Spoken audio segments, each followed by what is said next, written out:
Ini berubah dengan adanya per BKN nomor 11 tahun 2022, di mana alur kenaikan jenjangnya adalah sidang dulu, sidang penetapan angka kredit. Kalau angka kreditnya cukup, bisa untuk mengajukan naik pangkat. Nah, kalau tidak tersedia formasi jabatan. Kalau tersedia formasi jabatannya, berarti alurnya masih seperti ini ya Bapak Ibu ya. Tapi kalau tidak tersedia formasi jabatannya, padahal sudah harus naik pangkat gitu ya, angka kreditnya sudah cukup untuk naik pangkat, maka bisa untuk naik pangkat dulu, asalkan ya memenuhi kualifikasi pendidikan.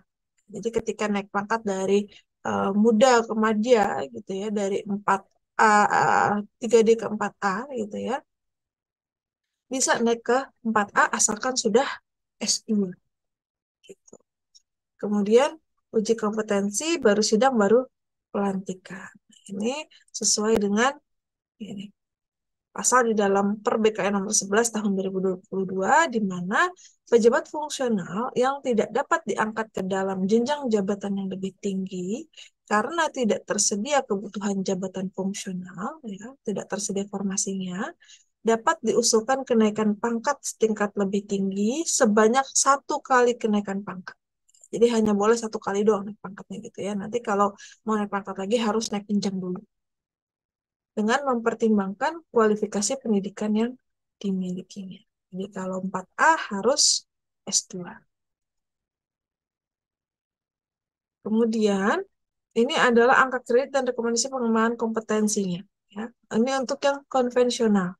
Nah, jadi ini untuk yang konvensional dulu angka kreditnya 3A itu 100, 3B 150, 3C 200, 3D 300. Gitu ya. Untuk naik jenjang dari pertama ke muda, Bapak Ibu harus uji kompetensi, lalu ada pelatihan teknis yang harus diikuti. Untuk AK pertama harus mengikuti pelatihan penulisan, AK muda harus mengikuti pelatihan advokasi, AK madya harus mengikuti pelatihan AK lanjutan dan juga orasi ilmiah. Dan juga ada pelatihan khusus bagi Bapak Ibu yang masuk ke JFAK melalui jalur in-passing, perpindahan jabatan, dan juga penyetaraan. Kemudian, nah, dengan adanya Per BKN nomor 11 tahun 2022, maka angka kredit ini sudah harus disesuaikan dengan menggunakan angka kredit terintegrasi.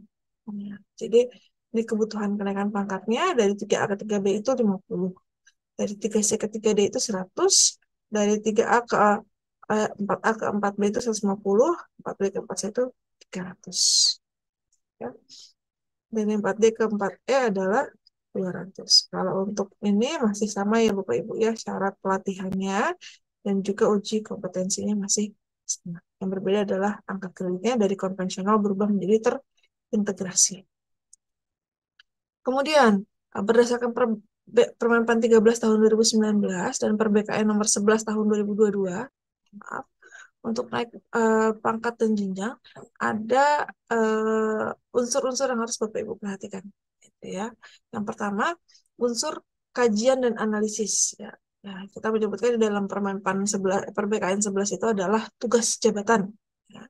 Minimal 100% dari kebutuhan angka kredit untuk kenaikan pangkat. Nah, jadi kalau sebelumnya di dalam Permenpan 45, Bapak Ibu mengenal istilah unsur utama 80, unsur penunjang 20. Itu yang menjadi syarat agar bisa naik pangkat maupun jenjang. Nah, dengan adanya Permenpan 13 tahun 2019 dan Per BKN nomor 11 tahun 2022, maka untuk naik pangkat, ya, pertimbangannya menjadi pertimbangan angka kreditnya adalah 100% dari tugas jabatannya. Kalau analis kebijakan berarti tugas kajian dan analisisnya. Ya. Minimal itu 100% untuk naik pangkat. Sedangkan untuk kegiatan penunjang itu adalah maksimal 20% dari kebutuhan angka kredit untuk kenaikan pangkat. Artinya tidak ada pun tidak masalah. Ya, 0 pun tidak masalah. Kemudian untuk pengembangan profesi tadi sudah disinggung sedikit gitu ya, bahwa untuk pengembangan profesi itu hanya dibutuhkan untuk kebutuhan kenaikan jenjang. Di mana untuk naik dari muda ke madya itu hanya butuh 6 angka kredit. Untuk naik dari madya ke utama butuh 12 angka kredit. Nah, ini di luar dari yang 100%. Ya, Bapak Ibu ya.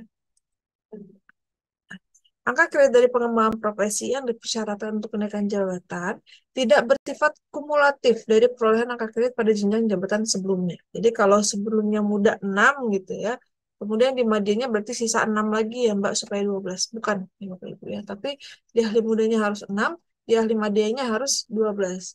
Gimana kalau saya di ahli pertama udah ada Bu pengembangan profesinya 6 gitu. Itu tetap dinyatakan hangus karena pengembangan profesi itu untuk ahli pertama tidak dipersyaratkan.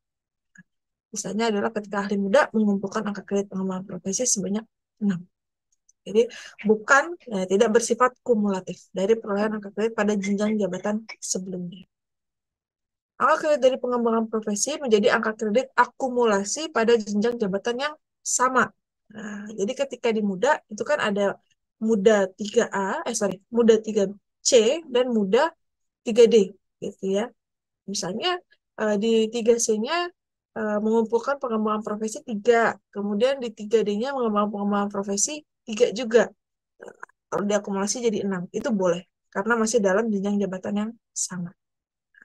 Yang tidak boleh adalah ketika sudah berbeda jenjang. Ya, nah, ini adalah target ya angka kredit per tahun maksimum dan minimum serta pemeliharaan angka kredit sesuai dengan per Menpan 13, SLan 2020 serta per PKN nomor 11. Bahwa untuk angka pertama 3A dan 3B, angka kredit maksimum per tahunnya adalah 18,75. Muda 37,5, madya 56,25, utama 75. Dan ini adalah angka kredit dasar untuk setiap jenjangnya. Ini untuk keperluan untuk Bapak Ibu nanti paknya ya berubah dari konvensional menjadi terintegrasi.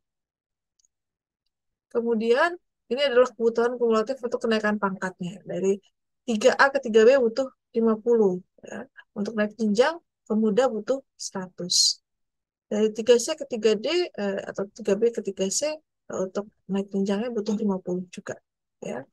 3C ke 3D 100, 3D ke 4A juga butuh 100. Untuk naik jenjang butuh 200. Nah, ini adalah angka kredit maintenance, Bapak Ibu. Atau kredit pemeliharaan. Nah, ketika misalnya Bapak Ibu tidak ada formasinya tadi ya, kemudian pendidikannya juga masih belum sesuai gitu ya dengan yang dipersyaratkan, maka Bapak Ibu harus mengumpulkan angka kredit maintenance. Angka pertama adalah 10, angka muda adalah 20 dan angka madya adalah 30 angka kredit per tahun. Kemudian apabila Bapak Ibu sudah berada di pangkat puncak, artinya madya karena terbentur S3 gitu ya, itu kan udah nggak bisa kemana-mana lagi misalnya ya, madya 4C. Maka harus mengumpulkan angka kredit sebesar 20 angka kredit. Untuk yang utama 4E, ya, utama 4E, itu harus mengumpulkan 25 angka kredit per tahun. Kemudian kita masuk ke agenda yang ketiga, untuk penyusunan Dupak CFAK. Mohon izin Bapak Ibu, saya agak ngebut. Mungkin nanti untuk pertanyaannya boleh dicatat dulu, gitu ya. Boleh dicatat dulu, nanti di setengah jam terakhir mungkin ya, kita boleh untuk tanya jawab. Nah, ini saya ambil dari pasal 57 Permenpan 1 tahun 2023. Pada saat peraturan menteri ini mulai berlaku, angka kumulatif telah diperoleh berdasarkan ketentuan JF masing-masing disesuaikan ke dalam angka kumulatif berdasarkan peraturan menteri ini paling lambat 31 Desember tahun 2023. Jadi ketika Bapak Ibu, atau juga di dalam pasal 58, pada saat peraturan menteri ini mulai berlaku, hasil kerja pejabat fungsional yang dilaksanakan sampai dengan 31 Desember 2022 tetap dinilai angka kreditnya berdasarkan peraturan menteri yang mengatur mengenai JF masing-masing. Proses penilaian angka kredit terhadap hasil kerja sebagaimana dimaksud pada 1 dilaksanakan paling lambat 30 Juni 2023. Nah, peraturan ini kemudian ditegaskan kembali melalui surat edaran Menpan nomor 8 tahun 2023. di mana usulan penerimaan angka kredit JFAK, ya, JF secara keseluruhannya, tapi dalam hal ini adalah JFAK, paling lambat 30 Juni 2023 untuk ditetapkan dan diintegrasikan paling lambat 31 Desember 2023. Hasil kerja yang dinilai adalah sampai dengan 31 Desember 2022. Jadi kalau Bapak Ibu punya hasil kerja gitu ya dari Bapak Ibu diangkat sampai dengan Desember 2022, maka hasil kerja tersebut akan dinilaikan berdasarkan Permenpan 45 tahun 2013. Karena tadi kebijakan angka kredit itu masih kami sampaikan materinya, gitu ya. Kemudian untuk hasil kerja ini Bapak Ibu bisa sampaikan kepada tim penilai paling lambat di 30 Juni 2023. Nah, untuk nanti hasil penilaiannya ditetapkan dan diintegrasikan paling lambat 31 Desember tahun 2023. Jelas ya Bapak Ibu ya untuk ini. Kemudian, kalau sebelumnya Bapak Ibu mungkin mengenal ada istilah TPP, TPI, dan TPD gitu ya. TPP ini menilai hingga menetapkan angka kredit bagi JFAK dengan pangkat 4B sampai dengan 4E. Kita melakukan uji kompetensi. TPI TPD memverifikasi pengajuan dupak dari semua pangkat dan jenjang yang ada dalam lingkup pelayanannya, serta menilai dan menetapkan angka kredit bagi JFAK dengan pangkat 3A sampai dengan 4A. TPI TPD dibentuk jika jumlah JF sudah sebanyak 5 atau lebih. Nah, jadi ketika di instansi Bapak Ibu jumlah JF-nya sudah lebih dari 5, maka seharusnya Jateng itu sudah mempunyai TPD dan TPD, ya, sudah membentuk TPI dan TPD. TPI dan TPD ini nanti tugasnya adalah menilai JFAK dari pangkat 3A sampai dengan 4A. Untuk yang pangkat 4B sampai dengan 4E nanti di kami, di LAN, di TPP, gitu ya Bapak Ibu. Maka bagi Bapak Ibu yang sudah memiliki TPI dan TPD, pengajuan dupak JFAK pangkat 4B sampai dengan 4E itu kami tunggu paling lambat 30 Juni tahun 2023. Untuk hasil kerja sampai dengan Desember 2022. Ya. Bagi yang belum memiliki TPI TPD, pengajuan dupak JFAK semua pangkat dan jenjang paling lambat 10 Juni 2023 dengan mekanisme dupak kolaboratif. Nah, sekarang tanggal 5 gitu ya. Jadi masih ada waktu seminggu untuk kalau yang belum punya TPI TPD mengusulkan tim dupak kolaboratif. Ini adalah terobosan kami gitu ya untuk dupak kolaboratif. Ya. Tim dupak kolaboratif adalah tim internal instansi, Bapak Ibu. Sebenarnya sama saja dengan TPI TPD, tapi dia pembentukannya tidak harus berdasarkan rekomendasi kepala LAN, gitu ya. Cukup penunjukan dari apa namanya apa instansi yang menaungi JFAK, misalnya biro organisasi kah atau sekda kah, gitu ya. Nah, terserah untuk penunjukannya. Kemudian tugas tim kolaborasi ini adalah nanti menerima dupak, memverifikasi dupak, merekapitulasi, sampai menilai dupak seluruh JFAK. Kemudian nanti hasil penilaiannya akan dikirimkan ke LAN. Nah, LAN yang akan membuat PAK-nya, penetapan angka kreditnya, setelah kami review kembali hasil penilaian. Gitu. Nah, tapi untuk membentuk tim kolaboratif, Bapak Ibu itu diwajibkan untuk membuat atau mengusulkan admin NIAKN dulu. Gitu. NIAKN adalah nomor induk analis kebijakan nasional. Ya. Nah, adalah sistem registrasi elektronik untuk mendapatkan nomor induk analis kebijakan nasional. Caranya, ya, instansi menunjuk admin, ya, menunjuk admin. Adminnya ini boleh dari BKD misalnya gitu ya, karena yang punya data analis kebijakan adanya di BKD semua misalnya. Maka boleh BKD admin ditunjuk dari orang-orang BKD, misalnya 2 orang gitu ya. Penunjukan dengan surat pengusulan admin. Format adminnya ada di sini. Ya, kemudian surat tersebut nanti dikirimkan melalui email analis_kebijakan@gmail.com. Kemudian ketika kami terima, kami akan memproses ya data adminnya ini ke dalam sistem. Nanti admin akan menerima password dan username dari kami berupa surat pengembalian gitu ya, surat jawaban. Surat jawaban nanti jawabannya berupa password dan username untuk sistem ini ya Kak ya, dikirimkan melalui email analis kebijakan. Nah, setelah Bapak Ibu admin menerima username dan password, maka admin menginput data JFAK di instansinya dengan melihat panduan ini. Gitu ya Bapak Ibu. Kemudian ini adalah alur pengusulan dupak dengan metode kolaboratif. Ya, jadi JFAK ini mengirimkan surat pengantar dari pimpinan tertinggi OPD-nya atau unit kerjanya ya, satkernya gitu. Untuk mengusulkan penilaian dupak. Nah, JFAK-nya itu outputnya berupa folder 1, folder 2, dan ada surat pengantar. Kemudian surat pengantar ini dikirimkan ke unit SDM yang ditugaskan, misalnya BKD, gitu ya, misalnya BKD.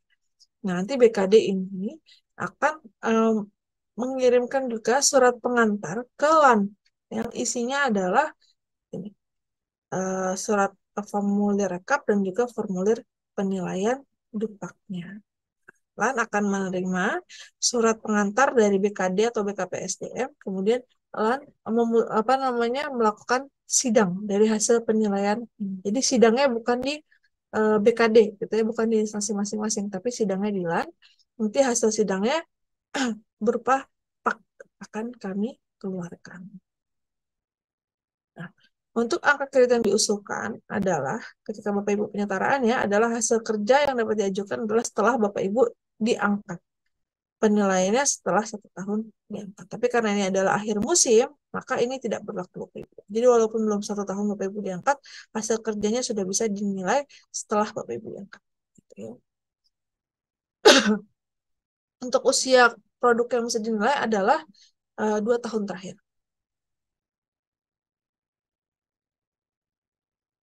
Ini untuk folder 1 tadi ya, untuk outputnya folder 1 isinya ada surat pengusulannya yang ditandatangani oleh atasan langsung Bapak Ibu, dupaknya, formulir dupak, formulir self assessment, SK pangkat terakhir, SK jabatan dalam pangkat terakhir, kartu pegawai, pak terakhir, SKP 2 tahun terakhir penilai baik, serta formulir SPMK. Jadi ya, SPMK kajian, SPMK pengembangan profesi, dan SPMK penunjang. Kemudian untuk folder 2-nya boleh ya, bentuknya per kegiatan ada dokumen-dokumennya per PDF gitu ya. Atau boleh satu PDF ini sudah macam-macam ya, sudah ada SKP-nya, sudah ada STTP-nya, sudah ada surat tugasnya, sudah ada kurikulumnya gitu ya dalam satu PDF. Kemudian ini adalah contoh SPMK. Yang pertama di bawah ini adalah atasan langsung menyatakan bahwa ini Bapak Ibu, data Bapak Ibu. Kemudian uraian kegiatannya adalah membuat modul ajar bahan diklat. Gitu. Judul modulnya adalah studi lapangan pelatihan kepemimpinan administrator. Ini tanggalnya bisa dibuat seperti ini. Ini adalah rentang penyusunannya dari Oktober 2019 sampai Maret 2020. Satuan hasilnya adalah modul diklat, volume kegiatan 1, angka kreditnya 5.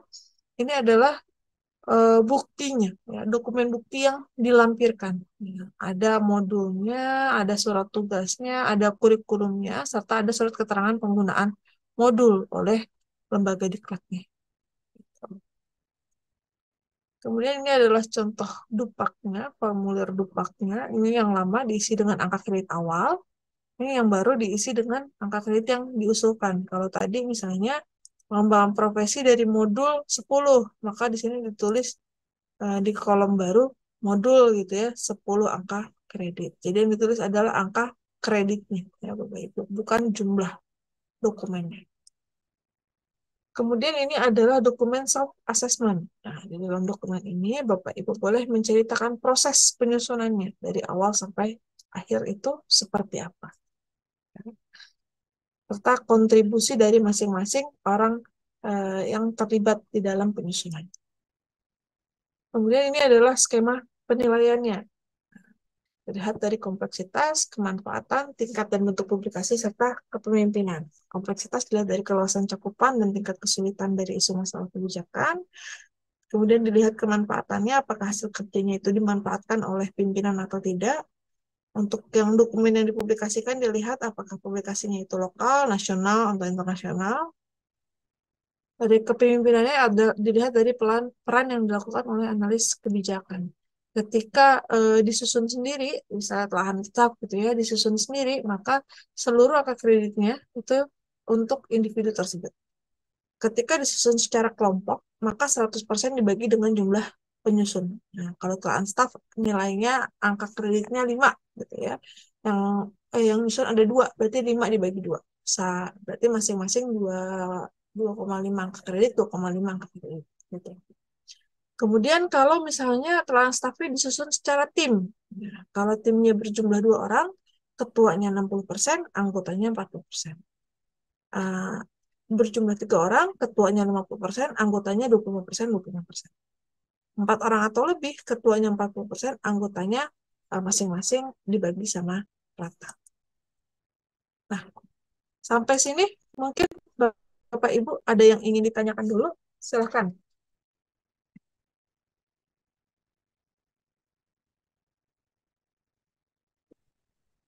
Mohon izin, Bu. Silakan Pak Tisom ya, Pak. Izin, Bu. Pada dasarnya kita semua kan ikut dalam diklat aja memang merupakan JFAK hasil penyetaraan gitu, yang mana banyak syarat administrasi sudah memenuhi JFK di atasnya. Sebagai contoh, banyak kawan-kawan JFK ahli muda ini secara golongan banyak yang sudah golongannya 4A, yang menjadi syarat untuk menjadi JFK ahli madya. Nah, sesuai prosedur JFK, Bu, ada yang melalui perpindahan jabatan, di mana harus melalui uji kompetensi, gitu, Bu. Saat ini kita sebagai JFK hasil penyetaraan ada kemungkinan akan diangkat menjadi pejabat struktural, di mana mungkin banyak kawan-kawan yang ikut diklat ini banyak yang sudah masuk talent pool lewat talent scouting. Seiring waktu, seandainya kawan-kawan ini mungkin ada yang diangkat jadi struktural, seiring waktu ingin kembali menjadi JFK dengan berbagai pertimbangannya, bagaimana mekanisme yang harus ditempuh, apakah harus melalui perpindahan jabatan dengan cara mengikuti uji kompetensi atau gimana, Bu? Mohon penjelasannya, Bu. Makasih. Assalamualaikum warahmatullahi wabarakatuh. Waalaikumsalam warahmatullahi wabarakatuh. Ada lagi Bapak Ibu yang lain? Silakan. Saya, Bu Agis. Silakan Pak Danang. Ya, ya, terima kasih sebelumnya atas penjelasannya terkait dengan dupa. Ini untuk pengusulan dupa itu masing-masing satuan hasil itu apakah harus ada persyaratan untuk surat kemanfaatannya, ataukah hanya tentu saja, misalnya bersih-bersih saja, atau semuanya yang satu hasil apakah harus ada surat kemanfaatannya? Itu yang pertama. Kemudian yang kedua, untuk eh apa namanya? Sudah satu aja Bu, sebentar. Satu dulu. Ya, terima kasih. Oke. Baik. Ya, jadi nanti Terima kalau kasih memang Pak gitu. Danang. Ya. Silakan Ya, Pak Eko. ya satu aja sih Mbak Agis. Silakan Eh, Pak.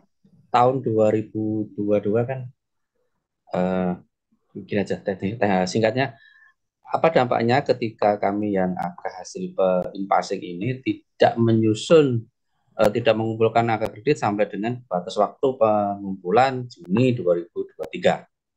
Itu. Ya, Terima kasih. baik. Terima kasih Pak Eko. Pak Arif, ya, silakan Pak Arif. Ya, terima kasih Ibu. Ya, berarti untuk masalah yang dupat tadi, yang sekarang ini kan penyetaraan itu kalau kemarin yang eselon 3 menjadi madya, eselon 4 menjadi muda. Nah, tentunya ini kan yang dulu ada atasan dan bawahan. Yang sekarang adalah semuanya adalah fungsional. Nah, tadi disampaikan bahwa tim umpamanya menyusun policy brief itu kan menjadi tim. Lah, sekarang ini kita kan masih seperti atasan dan bawahan, madya dan muda. Nanti pembagiannya seperti apa, Bu? Apakah pembagian madya nanti ada, maksudnya levelnya di tingkat nasional atau yang apa, mudanya seperti apa? Karena kalau seperti atasan dan bawahan kayak kemarin, kayak ini Kabag dan Kasubag, tentu pembuatan pasti dibagi dua terus Ibu. Jadi tim terus gitu loh. Apakah bisa sendiri? Seperti apa itu mekanismenya? Terima kasih Ibu. Baik, terima kasih Pak Arif. Boleh Pak Cahyo, silakan Pak Cahyo. Ibu, ya, tanya Bu, ini kami kan di dinas kami kan ini ada empat orang. Nah, ini kan hasil penyetaraan ahli muda semua Bu. Nah nanti apakah memungkinkan yang karena ada teman-teman juga yang golongan 4A Bu. Apakah memungkinkan nanti ke ahli madya kayak yang muda ini Bu? Itu Bu. Baik. Terima kasih Bapak Ibu untuk pertanyaan. Bapak-bapak, mohon maaf ya, bapak-bapak semua yang bertanya. Ibu-ibu nggak ada yang mau tanya, Bapak Ibu-ibu?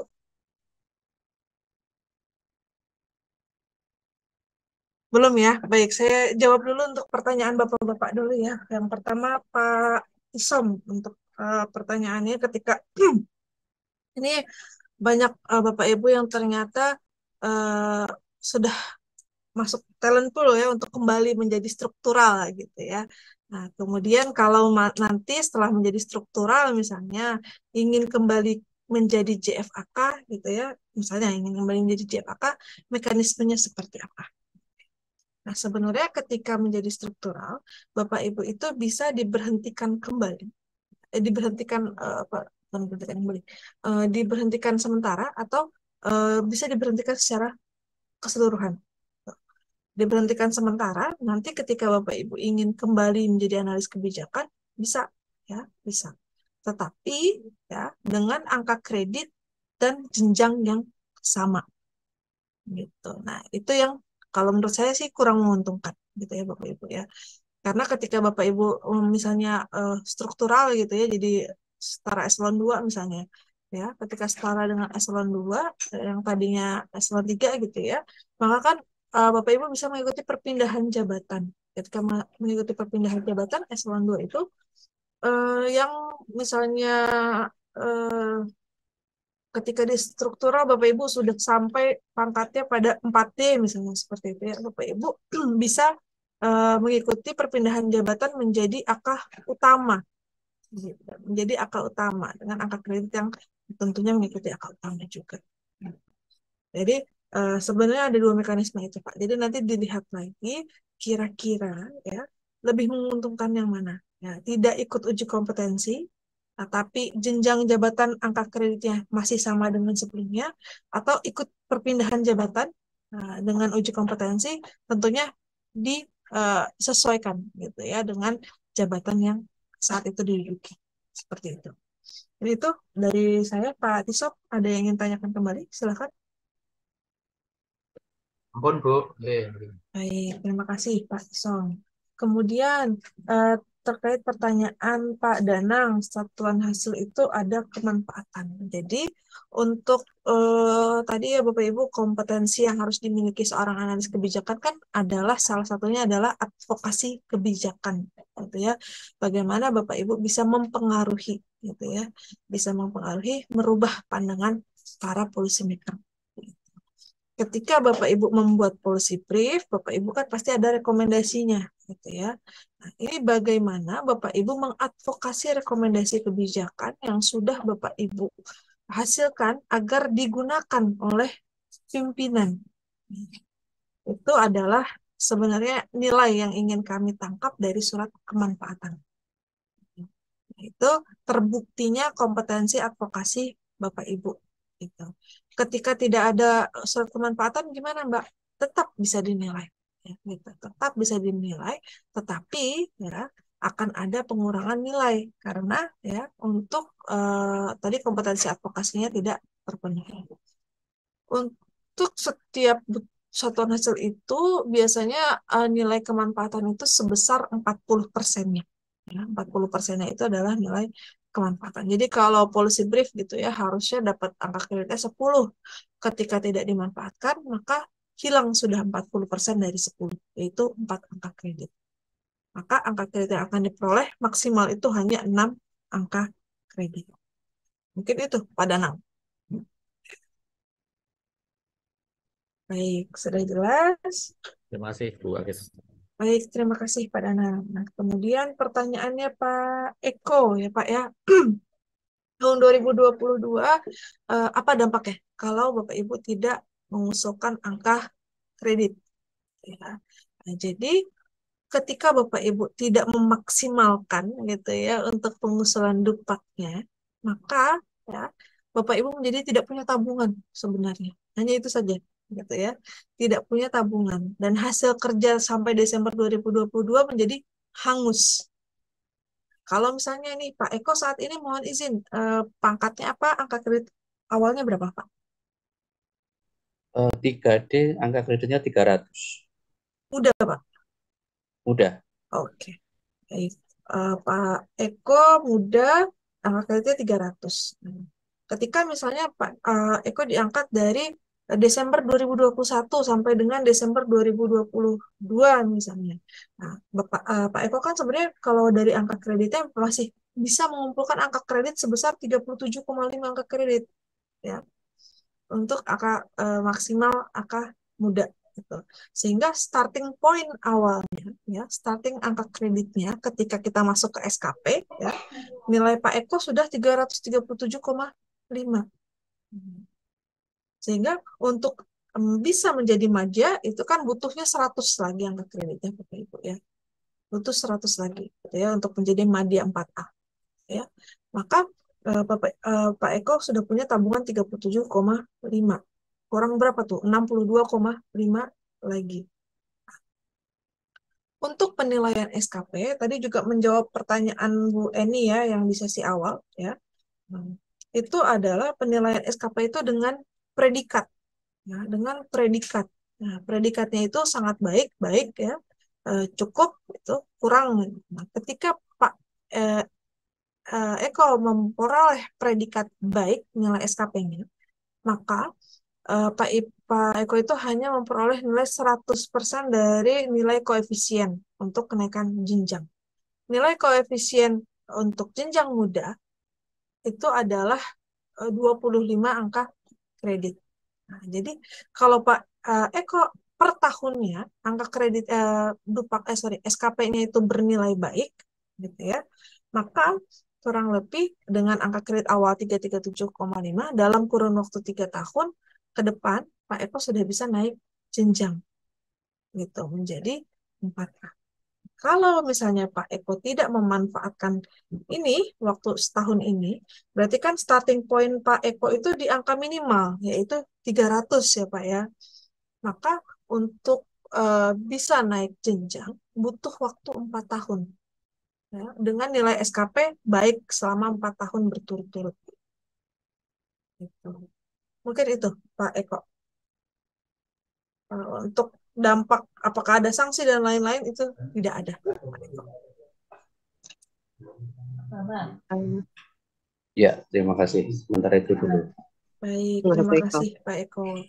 Kemudian dari ya silakan Bu Anik ya Bu ya.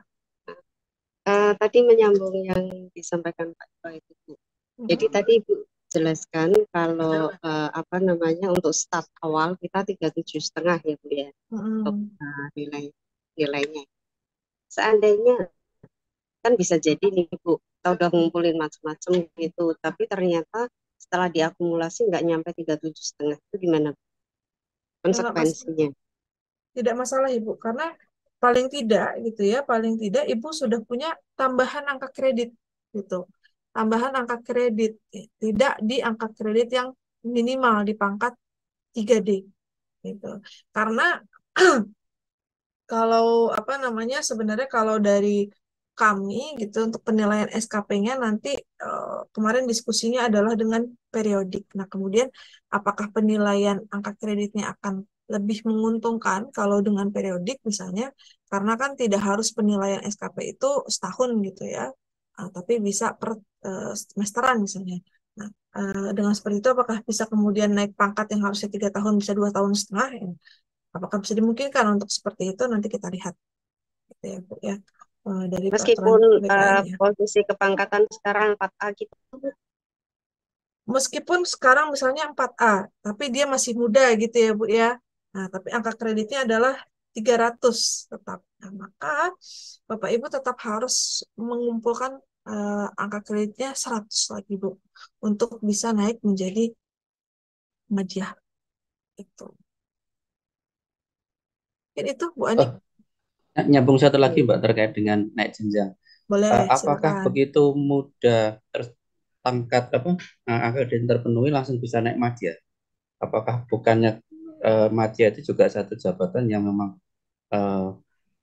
jumlahnya juga terbatas? Kalau di kami Nah, kan masing-masing satu biro hanya ada 3 seperti itu. betul, Padahal kita betul, mudanya itu ada 12. Nah, betul, begitu betul, kita Pak. sudah sampai 100, apakah otomatis atau gimana? Iya, kita semakin tinggi semakin mengerucut ya, Pak ya. Semakin tinggi semakin jarang untuk apa namanya jabatannya. Ya. Betul, Pak. Angka kredit itu adalah salah satu syaratnya saja untuk naik jenjang, ya. Syaratnya saja untuk naik jenjang. Syarat yang kedua tadi ya, di persyaratan naik jenjang tersedianya formasi jabatan. Jadi ketika misalnya angka kreditnya sudah cukup, tapi ternyata formasi jabatannya belum ada gitu ya, nah, tapi syarat pendidikannya sudah cukup, maka Bapak bisa naik pangkat tetap menjadi 4A. Tapi 4A-nya muda. Ya, nah, Bapak belum bisa. Kemudian misalnya Bapak Ibu mengumpulkan angka kredit lagi, bisa nih naik pangkat ke 4B. Tapi karena Bapak masih muda, akhirnya tetap tidak bisa naik ke 4B. Jadi hanya untuk satu kali kenaikan pangkat.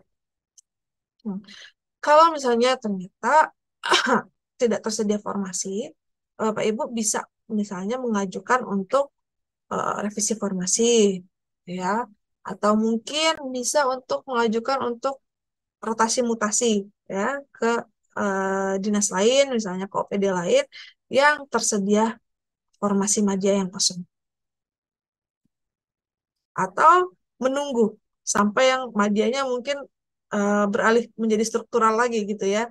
Artinya formasi madyanya akhirnya kosong. Nah, itu yang bisa untuk ditempati. Itu sih, Pak. Kemudian setelah sudah ada formasi, nah masih ada satu lagi syaratnya, yaitu lulus uji kompetensi kenaikan jenjang yang ada di LAN. Itu, Pak.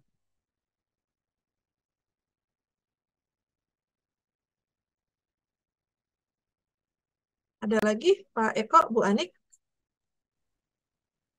Izin, Cukup Bu, terima kasih. Baik. izin Bu Akis dari Suci. Ya, silakan Bu Suci. Berarti tadi jawaban untuk Mas Cahyo itu bagaimana ya Bu? Apakah mungkin bisa naik ke madya dari muda? Bisa tadi ya Bu, ya bisa. Bisa asalkan angka kreditnya mencukupi, ya. Angka kreditnya mencukupi, satu. Yang kedua, tersedia formasi jabatan. Yang ketiga, lulus uji kompetensi kenaikan jenjang.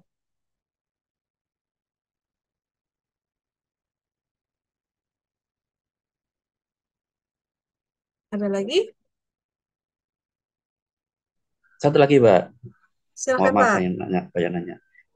Ketika bisa naik jenjang dari pangkat angka kredit terpenuhi, habis itu karena tidak ada formasi dia bisa tetap naik pangkat jadi 4A seperti itu. Betul. Tapi berarti angka kreditnya sudah kembali ke 0 lagi ya?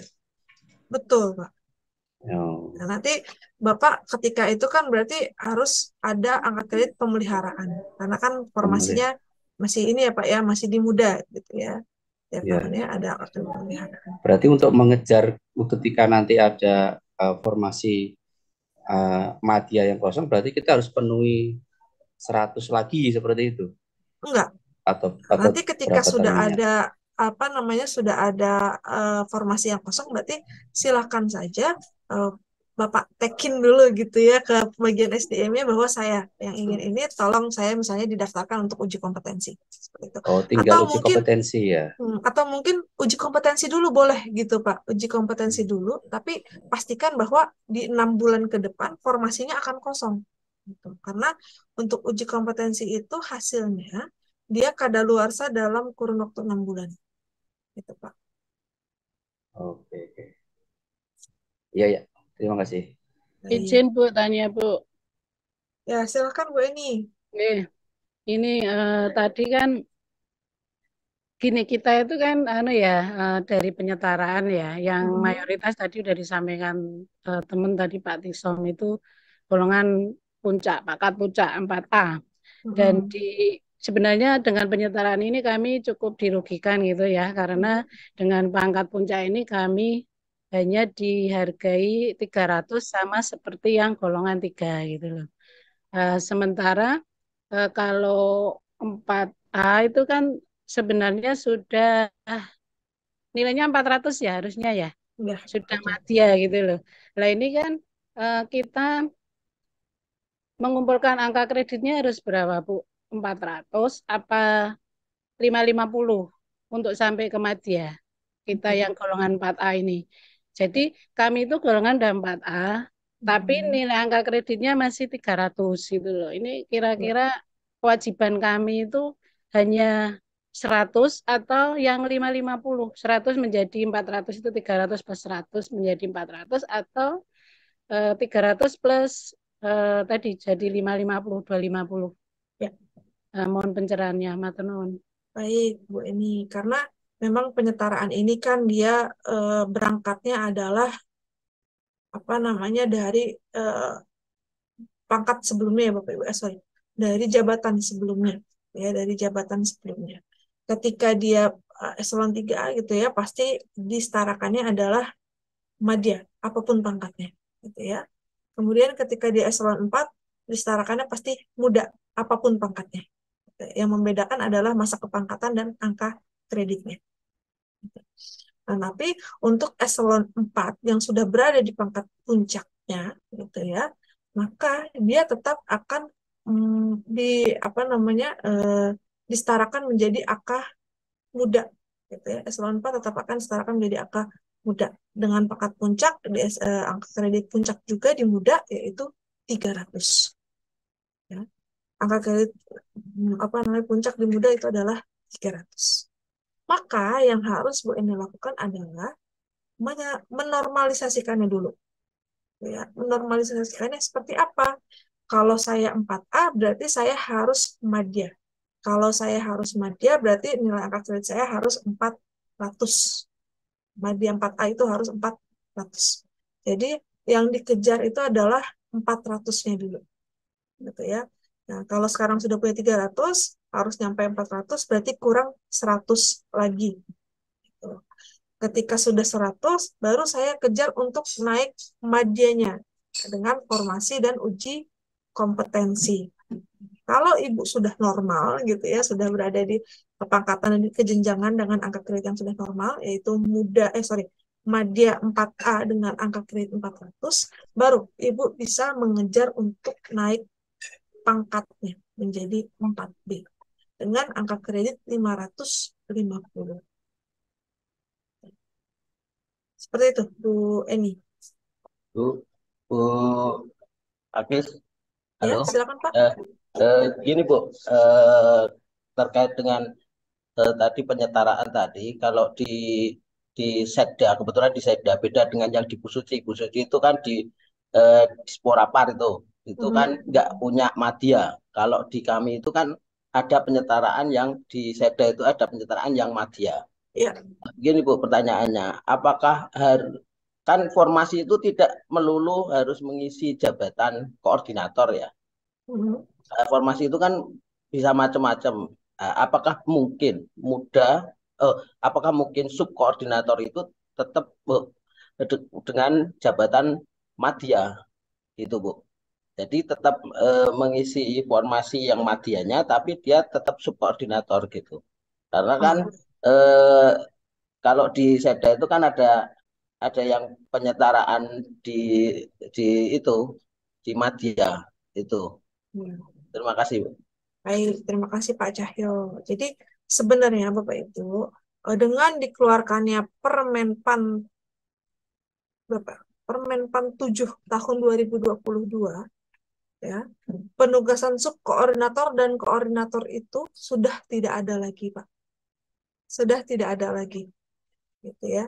Jadi Bapak Ibu harusnya sudah tidak lagi bertugas sebagai koordinator dan subkoordinator, melainkan sudah JF murni, gitu ya. Dengan dikeluarkannya Permenpan 7 tahun 2022. Nanti boleh silahkan dipelajari ya Bapak Ibu ya, Permenpan 7 tahun 2022. Nah, ketika seperti itu, maka subkoordinator dan koordinator ini sudah tidak berlaku lagi, gitu Pak. Kalau misalnya yang muda ingin ke madya, ya, berarti dia harus mencari formasi madyanya yang kosong. Gimana kalau ternyata dia masih subkoordinator gitu? Harusnya sudah tidak ada subkoordinatornya, Pak. Karena subkoordinator itu sudah apa namanya penugasan sebagai subkoordinator dan koordinator itu sudah dicabut per BKN per Permenpan nomor 7 tahun 2022. Itu. Gimana Pak Cahyo? Soalnya off the record ya, Bu. Itu subkoordinator dan koordinator itu kan kalau di kami sebenarnya agak untuk membedakan untuk tunjangan kinerjanya, Bu. Nah, kalau itu hilang kan berarti nanti sama, Bu. Ya, makanya kan kemarin ketika apa namanya ketika penyetaraan gitu ya Pak ya, untuk tunjangan eselon 4 itu kan sebenarnya yang paling mendekati itu dengan muda gitu ya. Kemarin kan falsafahnya itu jangan sampai merugikan gitu ya, jangan sampai merugikan orang yang disetarakan gitu. Makanya dilihat tunjangannya itu take home pay-nya itu yang paling mendekati. Ketika dia eselon 4 yang paling mendekati itu adalah muda. Ketika dia eselon 3 yang paling mendekati itu adalah madya. Gitu Pak. Jadi sebenarnya tapi begini Bu, maaf Bu, sebentar saya putus. Ternyata di bawahan muda ini ada yang madya, yang dulunya itu staf. Itu bagaimana Bu? Maksudnya seperti apa Pak? Di bawah muda ada madya. Ada madya. Ada yang memang benar-benar fungsional murni gitu loh Bu. Nah, itu kan berarti kan dia madya. Ini kalau yang kita itu kan penyetaraan dari eselon 4 gitu loh Bu. Nah, sebenarnya Bapak Ibu, ketika Bapak Ibu disetarakan gitu ya ke dalam JF ya, Bapak Ibu tidak lagi memegang fungsi manajerial Bapak Ibu. Ya. Artinya JF yang tadinya berada di bawah Bapak Ibu gitu ya, itu kewenangannya sudah tidak ada lagi ketika di subkoordinator maupun di koordinator gitu. Bapak Ibu tidak lagi membawahi JF harusnya ya. Gitu. JF itu seharusnya atasan langsungnya adalah minimal eselon 2. Gitu. Adalah eselon 2. Karena eselon 3 dan eselon 4 itu yang sudah disetarakan menjadi koordinator dan subkoordinator tidak lagi memiliki kendali sebagai manajerialnya gitu. Ya, bukan di manajerialnya Bu, di tunjangan kinerjanya Bu. Contohnya di ibu itu penyetaraan atau bukan? Bukan ya? Saya bukan penyetaraan. Tunjangan kinerjanya sama yang penyetaraan gimana Bu? Ibu kan mungkin di madya ya? Gini, ketika penyetaraan Dilan ya Pak ya kasusnya kemarin. Ya. Sebenarnya ketika muda itu di kami itu kelas jabatannya adalah 10 ya Pak ya. AK itu kan kelas jabatannya 10 gitu ya Pak. Nah, tetapi eselon 4 di kami kelas jabatannya itu adalah 9 Pak. Kelas jabatannya adalah 9. Nah, ketika disetarakan menjadi AK muda, take home pay-nya mereka ya tidak merugikan tapi juga tidak merugikan, artinya disamakan Pak, disamakan dengan take home pay-nya mereka ketika mereka di eselon 4, yaitu di kelas jabatan yang 9. Walaupun sebenarnya ketika dia menjadi muda harusnya 10 dong gitu ya, tetapi agar tidak memberatkan, tidak merugikan juga bagi AK dan juga bagi instansi gitu ya, karena kan kalau seperti itu kan terkait dengan anggaran dari instansi masing-masing gitu ya Pak ya. Nah, kalau misalnya semua mudanya itu harus dinaikkan kelas jabatannya menjadi 10, itu kan memberatkan instansi gitu ya. Sehingga take home pay-nya tetap setara dengan ketika yang bersangkutan di eselon 4, yaitu kelas jabatan 9. Gitu, Pak. Monggo Pak Yai.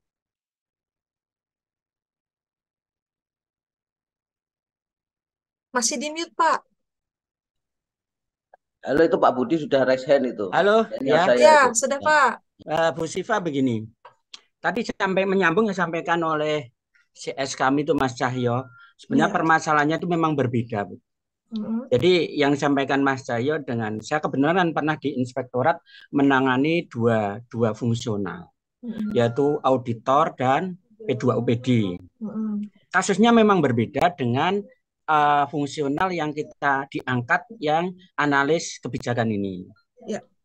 Kalau di auditor dan P2UPD memang mereka murni dari ke fungsional.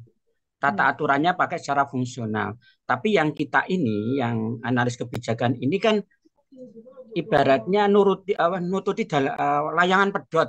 Ada aturan main, kita harus ikut ke sana. Maka disesuaikan seperti apa yang disampaikan oleh Bu Siva tadi. Yang jadi pokok masalah adalah satu, Bu, di analis kebijakan ini kita juga masih pegang manajerial. Jadi kita masih membuat rencana kegiatan RKA dan lain sebagainya, kita itu seperti struktural. Di satu sisi kita adalah sudah fungsional, tapi di sisi lain kita masih menyusun seperti itu. Akan berbeda dengan teman-teman yang di inspektorat. Orang-orang fungsional mereka nggak butuh itu. Yang penting saya meriksa, saya ada uang, saya jalan. Nggak ada, saya nggak jalan. Gitu. Tapi kita kan nggak. Kita itu ya awal tahun kita bagaimana menyusun anggaran untuk tahun berikutnya. Setelah itu menyelesaikan kegiatan-kegiatan itu dan mempertanggungjawabkan dan lain sebagainya.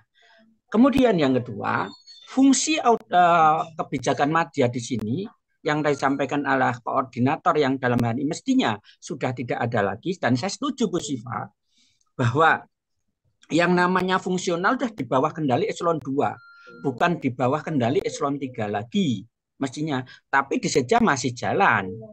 Dan itu sistem manajerial berjenjang mulai eselon 2 ke 3 ke 4 itu jalan. Hanya kan yang terjadi, Bu, nanti teman-teman yang eselon dari penyetaraan eselon 4 yang dalam hal ini muda. Otomatis kalau ada kegiatan yang sifatnya untuk menganalisis sebuah kegiatan mulai dari eselon 2 masuk ke eselon ke media dulu, baru masuk ke muda. Ini yang jadi problema juga. Jadi secara manajerial ini kita itu ya di satu sisi berpijak di dua kaki, ya manajerial, ya fungsional. Tapi di sisi lain kita harus mempertanggungjawabkan selaku fungsional maupun struktural yang saya anggap struktural bayang-bayang itu loh. Nah, ini yang terjadi saat ini. Nah, menurut Bu Siva, mestinya langkah-langkah yang harus dilakukan Pemda seperti yang disampaikan oleh Mas Cahyo tadi harus seperti apa? Kan kita bawahan, Bu, prajurit. Tergantung siapa yang, kalau kita ini konteks pendidikan loh, Bu, bukan kita dalam arti akan mendobrak sebuah perilaku yang mestinya sudah tidak pas. Kita ini di unsur pendidikan ya, Bu. Jadi mestinya kalau bahasa hukum apa yang seharusnya dan apa yang senyatanya. Ini kan berbeda. Dasolon dan dasainya kan berbeda. Monggo kepada Bu Siva, mestinya seperti apa? Dan harapan kami ini pemahaman ini juga teman-teman media harus legowo. Gitu loh. Kan yang terjadi kan enggak. Mohon maaf ini ada yang media bukan berarti kita enggak. Monggo Bu Siva.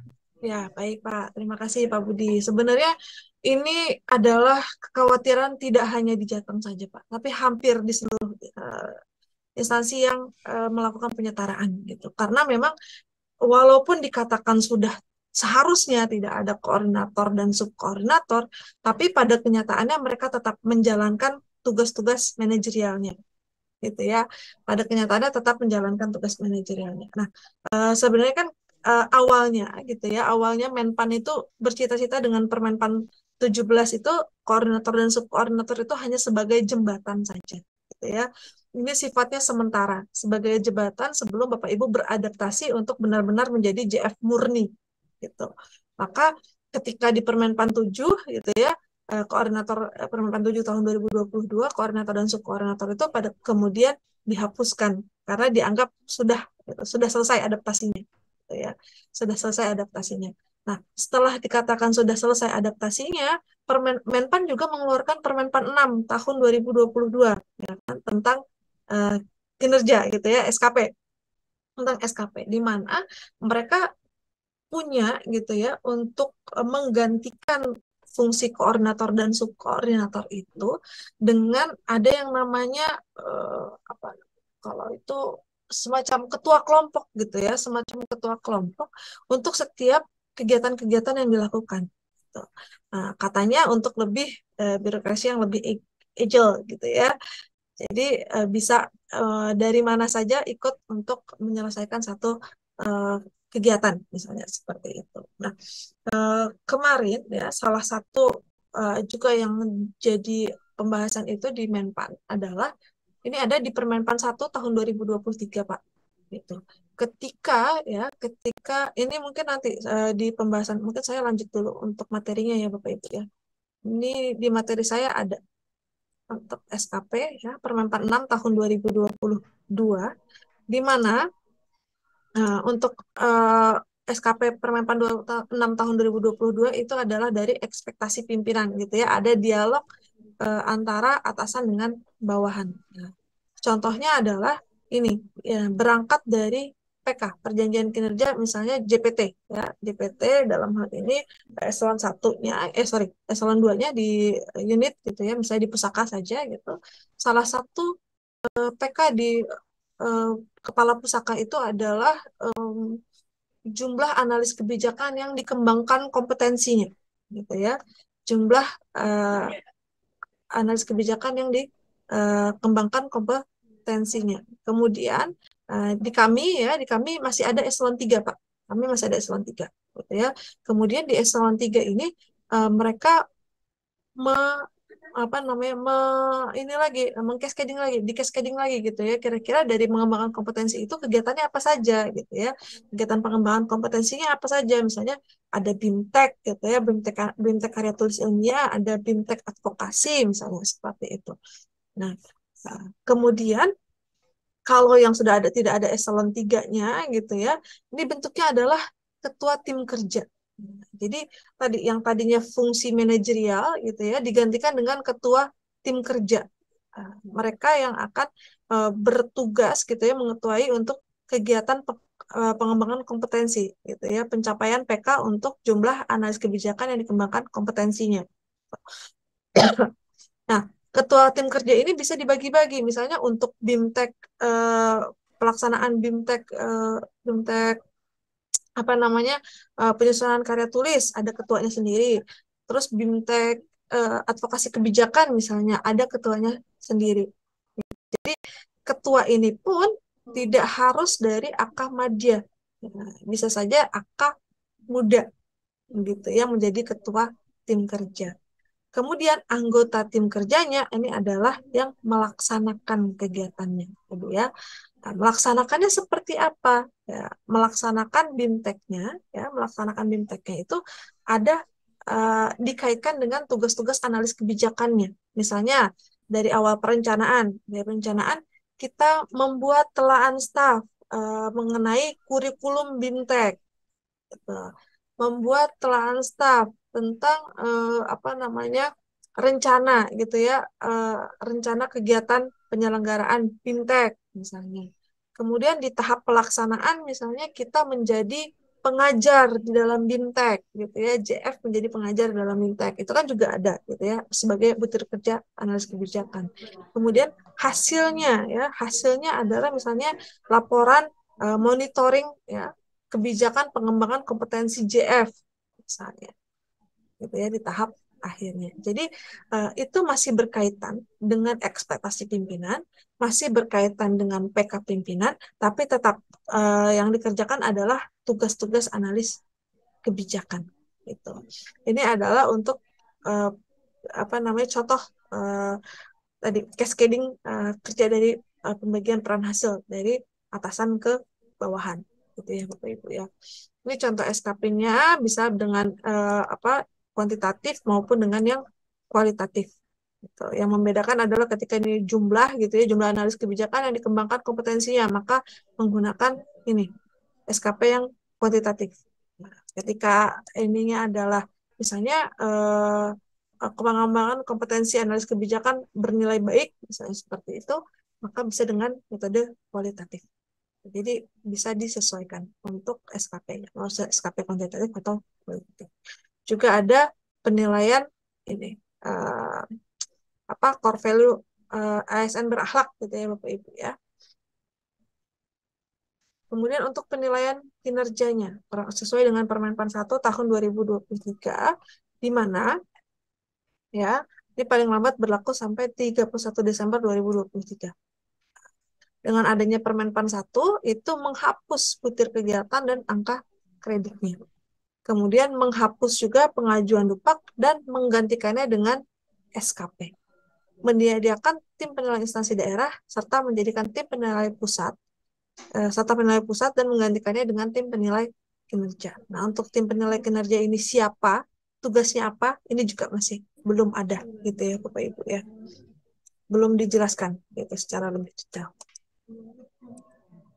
Kemudian, ya, evaluasi kinerja pejabat fungsional dilaksanakan secara periodik maupun tahunan. Kita rencananya periodik gitu ya Bapak Ibu. Nah, evaluasi kinerja ditetapkan dalam predikat kinerja tahunan maupun predikat kinerja periodik. Gitu. Predikatnya bisa sangat baik, baik, cukup, kurang, atau sangat kurang.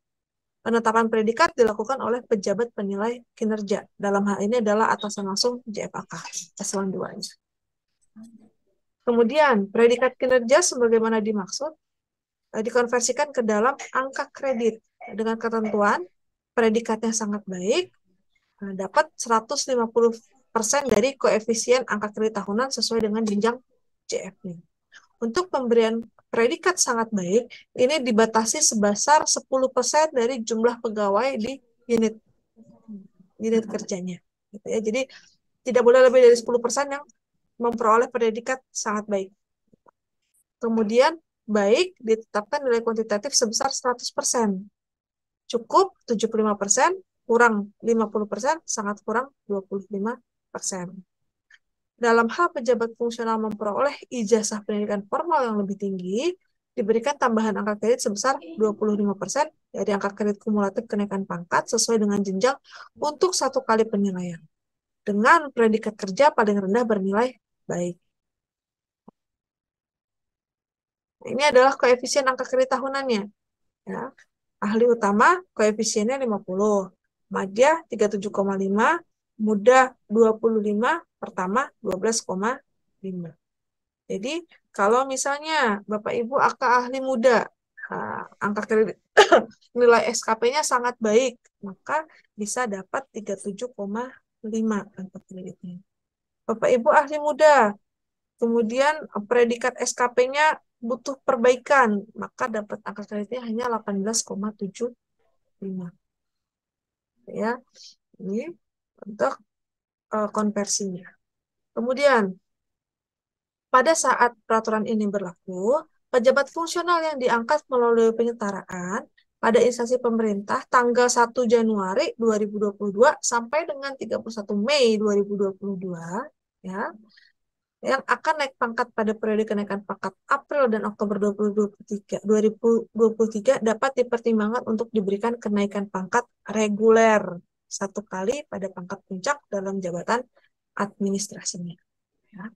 Jadi kalau sudah berada di pangkat puncak, ketentuan ini tidak berlaku ya Bapak Ibu ya. Tapi kalau belum berada di pangkat puncak, ya, misalnya 3D ya, muda 3D tapi dia S2 gitu ya.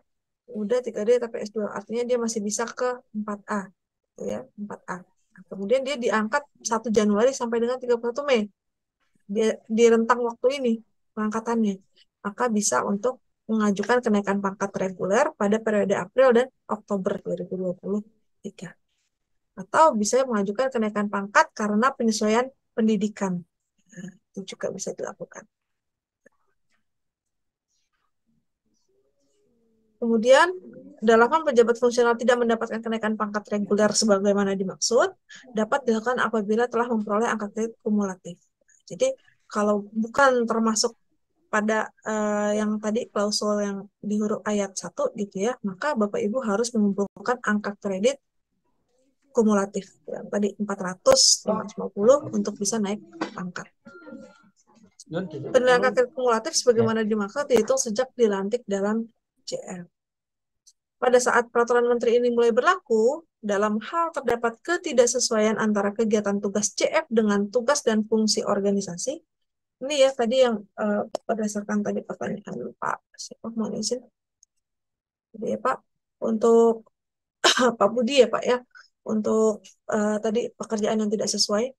Dalam hal terdapat ketidaksesuaian antara kegiatan tugas JF dengan tugas dan fungsi organisasi, pejabat fungsional yang diangkat oleh penyetaraan ya dapat mengajukan penyelarasan kegiatan dan hasil kerja ke dalam butir kegiatan JF untuk dinilai dan ditetapkan sebagai capaian angka kredit. Nah, penyelarasan dilakukan oleh tim penilai dengan mempertimbangkan persetujuan pejabat penilai kinerja. Jadi harus dengan persetujuan dari atasan langsung Bapak Ibu ya, dan dilakukan oleh tim penilai angka kredit. Dalam hal ini kalau sudah ada TPD-nya berarti TPD Bapak Ibu ya. Kemudian dengan kriteria ya kesesuaian kegiatan pada unit organisasi dengan kegiatan pada kedudukan JF dalam peta jabatan. Memiliki kesesuaian kompetensi teknis, kompetensi manajerial, dan kompetensi sosiokultural dengan standar kompetensi JF yang diduduki. Merupakan bagian yang tidak terpisahkan dari proses pencapaian target kinerja organisasi dan tugas dan fungsi unit organisasi pejabat fungsional yang bersangkutan. Jadi ketika masuk ke dalam salah satu dari ketiga kriteria ini, maka pekerjaan Bapak Ibu yang tidak sesuai dengan JF-nya itu bisa disesuaikan, gitu ya. Bisa dilakukan penyesuaian. Instansi pemerintah dalam hal ini Jateng gitu ya dapat melakukan koordinasi dengan instansi pembina LAN untuk melakukan penyelarasan kegiatan JF. Ketentuan lebih lanjut mengenai tata cara penyelarasan dan hasil kerja JF ke dalam butir kegiatan JF diatur dengan peraturan lembaga pemerintah non kementerian yang diberi kewenangan melakukan pembinaan, dalam hal ini berarti LAN ya Bapak Ibu, dan menyelenggarakan manajemen ASN secara nasional berarti BKN ya Bapak Ibu ya, untuk lebih lanjutnya seperti apa. Nah, kriteria penyelesaian outputnya berarti tadi ya, kalau kegiatan outputnya pada unit kerja sesuai dengan peta jabatannya. Kalau kompetensi teknis manajerial dan sosiokulturalnya sesuai dengan Stankom JFAK-nya. Kemudian kalau kegiatan atau outputnya berkontribusi pada kinerja organisasi, itu baru bisa di-start. Kemudian alur penyelarasannya seperti apa? Ini Bapak Ibu di sini. Yang pertama adalah pengusulan. Ya. Instansi pengguna menyampaikan ke Menteri PAN tembusan ke instansi pembina. Jadi bukan ke LAN ya Bapak Ibu ya, tapi ke PAN RB-nya. Ketika tadi misalnya Pak Budi merasa ada pekerjaan-pekerjaan yang sebenarnya itu struktural gitu ya, ingin disesuaikan menjadi angka kredit untuk JFAK gitu, maka bisa mengusulkan ke PAN. Ya, instansi pengguna Jateng mengusulkan ke PAN untuk melakukan penyelarasan hasil kerja.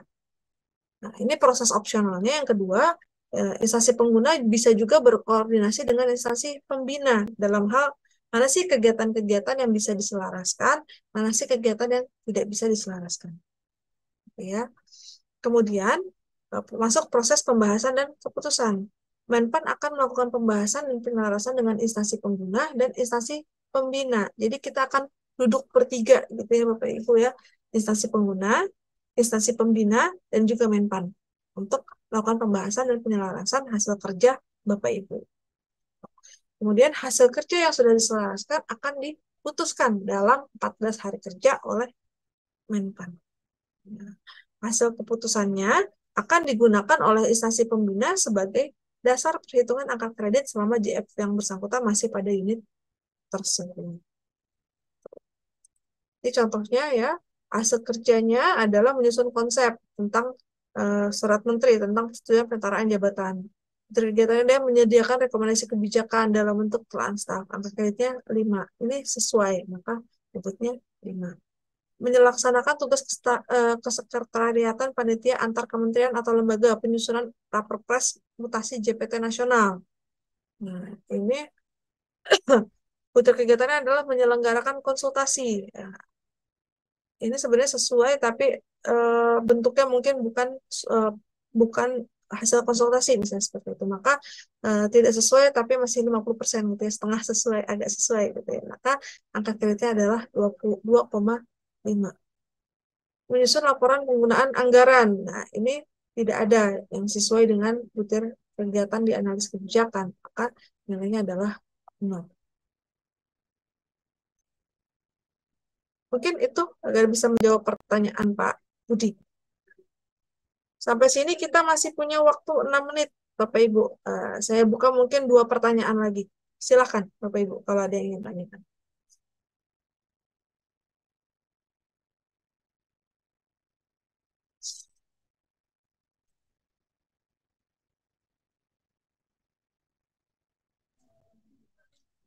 Kalau enggak ada, saya tanya lagi ya, Bu Siva ya.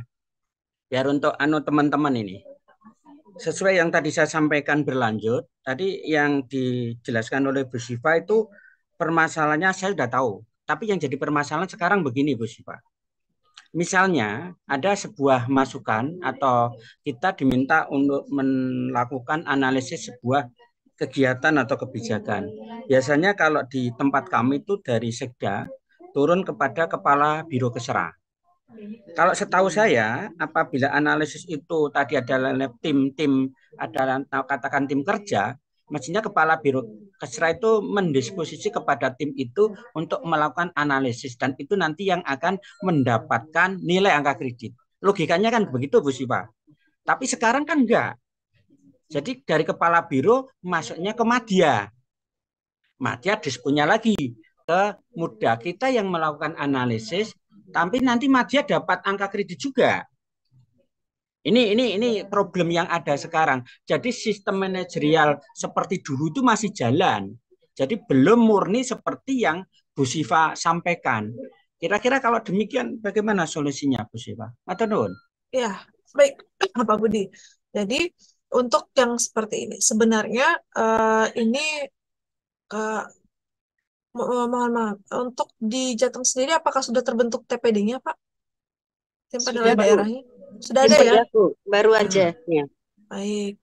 Nah, sebenarnya ketika seperti ini gitu ya, untuk hasil kerja gitu ya, untuk bisa dikatakan adalah hasil kerja tim ya, harus ada SK timnya gitu ya, harus ada SK timnya gitu. Kemudian untuk seperti itu juga bisa ditegaskan kembali peran dari masing-masing orang gitu ya di dalam formulir self assessment-nya gitu ya. Makanya formulir self assessment ini juga sebagai bahan pertimbangan oleh tim penilai gitu ya. Ketika misalnya hasil kerjanya adalah policy brief yang menyusun ada misalnya di dalam SK timnya ada 10 orang gitu ya. Ada 10 orang, tetapi ternyata yang mengerjakan hanya 4 gitu ya. Maka bisa disampaikan di dalam self assessment-nya bahwa yang benar-benar berkontribusi adalah ini sebanyak 4 orang dengan masing-masing perannya adalah A, B, C, dan D. Gitu. Nanti ketika tim penilai membaca gitu ya, itu bisa menjadi pertimbangan dalam memberikan pembagian angka kreditnya. Atau kalaupun tidak seperti itu, misalnya karena TPD ini kan biasanya berasal dari instansi, pasti ada perwakilan dari OPD masing-masing, misalnya seperti itu. Nah, ketika tim penilai daerahnya ini misalnya mengetahui gitu ya, tim penilai daerahnya mengetahui bahwa untuk hasil kerja ini sebenarnya yang melakukan adalah JFAKA dan JFAKB aja gitu ya. Untuk Madya C ini tidak berkontribusi. Misalnya seperti itu. Nah, maka tim penilai itu punya kewenangan gitu ya untuk hanya memberikan angka kredit untuk yang memang berkontribusi di sana. Yaitu JFAKA dan JFAKB saja.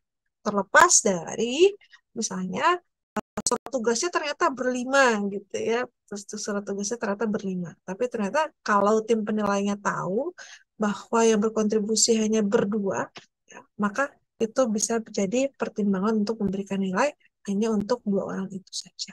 Gitu, Pak. Tapi permasalahannya kan kalau kita ngajukan nota dinas kan lewat, Bu.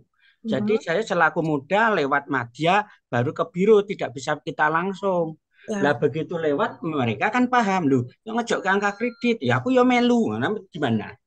Nah, ini saya yakin teman-teman tuh aslinya punya permasalahan seperti itu. Cuma saya tidak tahu apakah berani ngomong atau enggak. Tapi dalam konteks pendidikan harus kita buka, Bu. Ini kan konteksnya ilmu kan, bukan kondisi di lapangan kan. Maka dari itu boleh dari ini ya Pak ya, tadi dengan formulir self assessment-nya, ya, diceritakan saja di sana gitu ya. Karena kan Bapak Ibu ini sebenarnya ketika tim menilai itu kan tidak tahu siapa yang akan menilai Dupak Bapak Ibu gitu ya. Nah, maka Bapak Ibu bisa di sana mengatakan gitu ya bahwa ini adalah sebenarnya hasil kerja individu saya gitu ya. Hasil kerja individu saya terlepas dari tadi nota dinasnya hanya lewat aja, numpang lewat ke Akamadianya gitu ya, tapi Akamadianya tidak berkontribusi di sana gitu. Itu bisa untuk dilakukan gitu, Pak. Baik, Bu. Sedikit ada kejelasan. Ada lagi mungkin Bapak Ibu? Sudah cukup? Baik. Bu, mau tanya, Bu. Baik, satu lagi ya, saya Bu mau Isti tanya, ya. ya. Ya, baik. Silakan Bu Isti. Iya, Bu. Mohon maaf ini sinyalnya mungkin. Kalau misalnya ini Bu, timnya lintas dinas Bu, misalnya seperti pembahasan raperda gitu, ini kan membutuhkan koordinasi kerjasama timnya itu beda-beda dinas. Itu bagaimana Bu? Ya. Nanti. Untuk SK timnya pasti kan dia ada unit yang memprakarsai ya Bu ya. Unit yang memprakarsai untuk raperdanya tersebut di mana mereka kan pasti punya dibentuk saja SK timnya gitu ya. SK tim yang dari mana nih? Dari asal masing-masing daerahnya, masing-masing unit kerja yang ikut terlibat di dalam penyusunan raperda tersebut gitu. Kalau dimungkinkan dengan SK tim ya Bu. Iya, betul, Bu. Kalau dimungkinkan SK timnya itu boleh, Bu, di ini apa namanya ditalkan gitu ya, masing-masing ini tugasnya ngapain gitu ya. Tugasnya ngapain ya gitu. Jadi agar lebih terlihat mana yang berkontribusi, mana yang tidak. Itu sih, Bu.